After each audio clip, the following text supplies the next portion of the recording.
ሰላም ቤተሰቦቻችን እንዴት ናችሁ?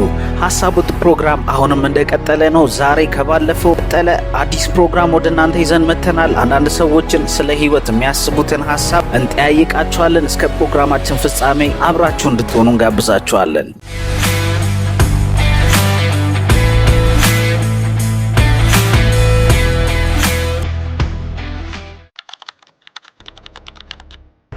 እንግዲህ የተጠየቅኩት ብዙ ሰዎችን የምጠይቀውን ጥያቄ ነው። ህይወት ማለት ላንተ ምንድነው? ህይወት ለኔ በጣም ትልቅ ትርጉም አለው። ህይወት የተፈጠርኩለትን አላማ መኖር ነው። የተፈጠርኩለት አላማ ብዬ ደግሞ ማስበው ህይወት ከራስ ያለፈ ነው፣ ለሌላው መኖር። ስለዚህ ህይወት ማለት ለኔ ሌሎችን በማኖር ውስጥ መኖር የሚለውን ያሳያል እና ብዙ ሰዎች የሚሰጡት ትርጉም አለና በአብዛኛው በዚህ ዓለም ላይ የሚኖሩ ሰዎች ህይወት ለእናንተ ምንድናቸው ብዬ ስጠይቃቸው ያው መብላት፣ መጠጣት፣ ማግባት፣ መስራት፣ መኖር ብለው ያስባሉ። ነገር ግን ህይወት ከመብላት፣ ከመጠጣት፣ ከመስራት፣ ከማግባት፣ ከመውለድም ኖሮ ከማለት ያለፈ እነዚህ ሁሉ ለህይወት ግብአት እንጂ ዋና የህይወት ትርጉም አይደለም። የህይወት ትርጉም ከዚህ ያልፋልና ህይወት የተፈጠርንለትን አላማ አግኝቶ መኖር። ህይወት ማለት ያው ለኔ ውጣ ውረድ የበዛበት ውስብስብ ችግሮች ያሉበት በጣም አለ የለም የሚባሉ ችግሮችን ተቋቁሜ ያለፍኩበት ህይወት ምዕራፍ። ህይወት ማለት በጣም ከባድ ነች። በዛ ውስጥ ያው ደስታዎች አሉ። ደስታን ነገር ይታይበታል። ደስታን አይቼበታል። ግን ህይወት ዘመኔ ባለውባቸው እስከ ህይወት መስዋዕትን ድረስ ደርሼ ተስፋ የቆረጥኩበት አጋጣሚዎች ደርሰው ነበር። የመጨረሻ ራሴን በቃ የተለያዩ በጣም አላስፈላጊ ውሳኔዎች የደረሱበት ምዕራፍ ደርሼ ነበር። ህይወትን ጣፋጭ የሚያደርገው ነገር ተስፋ ነው። ህይወት ያለ ተስፋ ባዶ ነው።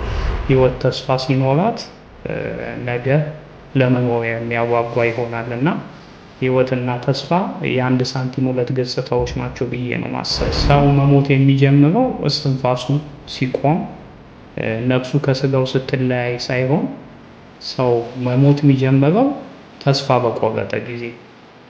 ተስፋ የቆረጠ ሰው ምንም እንኳን እየተነፈሰ እየተንቀሳቀሰ ቢሆን በቁሙ ሞቷል ማለት ነው። ምክንያቱም የመኖርን ትርጉም የሚያገኘው በተስፋ ውስጥ ስለሆነ።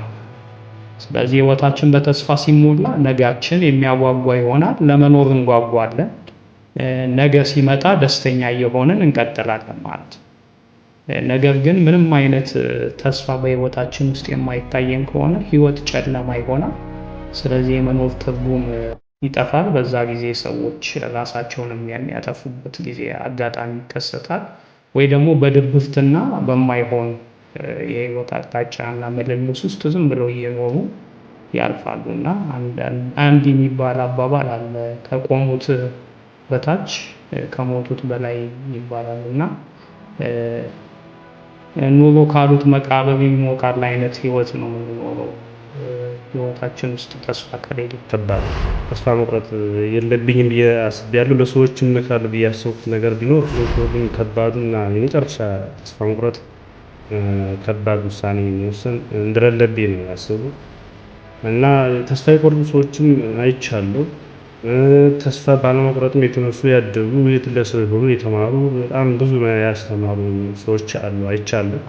ተስፋና ህይወት የአንድ ሳንቲም ሁለት ገጽታዎች ናቸው። ተስፋ ሲኖርህ ነው ህይወትን ምንነት የምታውቃት በውስጥ። የህይወትን ከዕለት ዕለት ስትነፍስ፣ ስትንቀሳቀስ፣ ስትሰራ ተስፋ ይኖራል።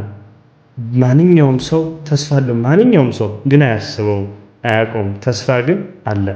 እኔ ውዬ ካደርኩ ተኝቼ አድሬ ጠዋት ስነሳ ተስፋ አለኝ እግዚአብሔር ይመስገን ነው የምለው። ምንጊዜም ተስፋ ያለው ነው። ተስፋ ሲኖር ነው እግዚአብሔር ይመስገን የምለው። ከዛሬ ነገ ከነገ ወዲያ ከዛ እያልክ ከወር ከአመት እያልክ ሲኖር ነው ተስፋ የሚኖር። ስለዚህ ህይወት ማለት ተስፋ ማለት ነው። ተስፋ ማለት ህይወት ማለት የአንድ ሳንቲም ሁለት ገጽታዎች ናቸው። ምንም ልዩነት የላቸውም።